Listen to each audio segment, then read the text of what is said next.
মোহাম্মদ হামিদ প্রশ্ন করেছেন, কবরের মাটি সরে গেলে করণীয় কী? হ্যাঁ, সুন্দর একটি প্রশ্ন করেছেন। এমনটি আমাদের দেশে হয়, কারণ আমাদের দেশে ওই যে বর্ষা প্রবণ দেশ, এখানে বর্ষাকালীন সময়ে যখন বেশি বৃষ্টি হয় তখন অনেক সময় হয়তো ঢালু মাটিতে আমি কবর দিয়েছি বা টিলা মাটিতে কবর দিয়েছি বা নদীর পাড়ে কবর দিয়েছি।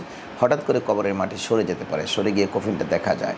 কফিন দেখা গেলে ওটা নিয়ে কিন্তু আপনি উচ্চবাচ্য করবার দরকার নেই। তখনই স্থানীয়ভাবে যারা মুরব্বিয়ানে কেরাম আছে অথবা কোনো তালিবুল ইলম অথবা কোনো মৌলানা, তাদেরকে সঙ্গে নিয়ে ওই কবরটি আবার সুন্দর করে ভরাট করে দেবেন।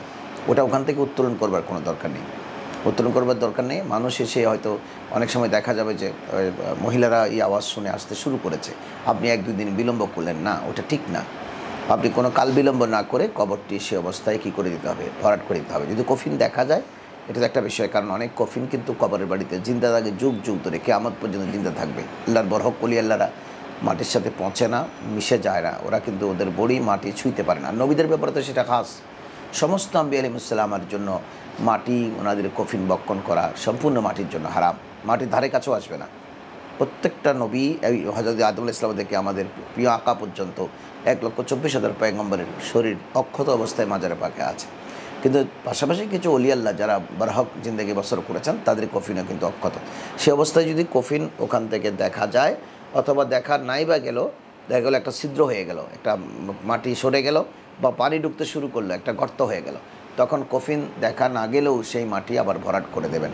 আর কফিন দেখা গেলেও আপনি ভরাট করে দেবেন সুন্দর করে। তবে একটি কথা আছে, যদি একেবারে খালের পাড়ে, নদীর পাড়ে, পাহাড়ের ঢালুতে হয়, দেখা যাচ্ছে যে আপনি এই অবস্থায় ভরাট করে দিলেও মাটি থাকবে না, মাটিটা সরে যাবে বা ওই জায়গাটা ভেঙে নদীগর্ভে বিলীন হতে পারে। তখন কিন্তু শরীয়তে বলেছে যে ওই কবরের কফিন যিনি অক্ষত অবস্থায় আছেন, ওনাকে ওখান থেকে সরিয়ে আপনি অন্য কোনো কবরস্থানে আপনি সুন্দর করে দাফন করে দেবেন। তোর জন্য কোনো জানাজা গায়রা কোনো কিছু দরকার নেই। হ্যাঁ, নেককার মানুষেরা উজু কালাম করে তাকে ওখান থেকে বের করে আনবে এবং অন্যত্র দাফন করবে। এরকম ঘটনা কিন্তু রিসেন্টলিও বাংলাদেশে হয়েছে। বাংলাদেশে রিসেন্টলি হয়েছে যে কয়েক বছর আগে, 35-36 বছর আগে কিন্তু কফিন দাফন করেছে। এখন দেখা যাচ্ছে কোনো কারণে কবর ভেঙে নদীগর্ভে বিলীন হওয়ার পাশাপাশি এই অবস্থা হচ্ছে। উনি খাব দেখিয়েছেন অথবা মানুষ গিয়ে দেখেছেন, তখন ওনার কফিন আপনি ওখান থেকে সরিয়ে নিতে পারবেন। যেমন আমাদের ওই যে শাহ মোহসেন আলী রহমতুল্লাহ আলাই, উনি তো যেখানে বর্তমান আনোয়ারের বর্তলিতে যেখানে ওনার মাজারে পাক আছে, উনি ওখানে ছিলেন না। উনি তো একটা নদীর পাড়ে ছিলেন।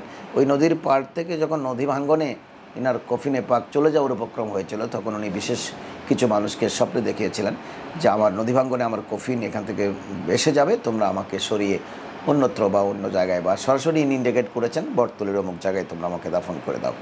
এরকম ঘটনা ঘটেছে। আপনি ওই কাজটি করবেন। কোনো রকমের মহিলারা যেন ওখানে ইয়ে না করে, ভিড় না জমায়, সেটা কিন্তু আমাকে খেয়াল রাখতে হবে। আশা করি আপনি বিষয়টি বুঝেছেন। আপনাকে ধন্যবাদ।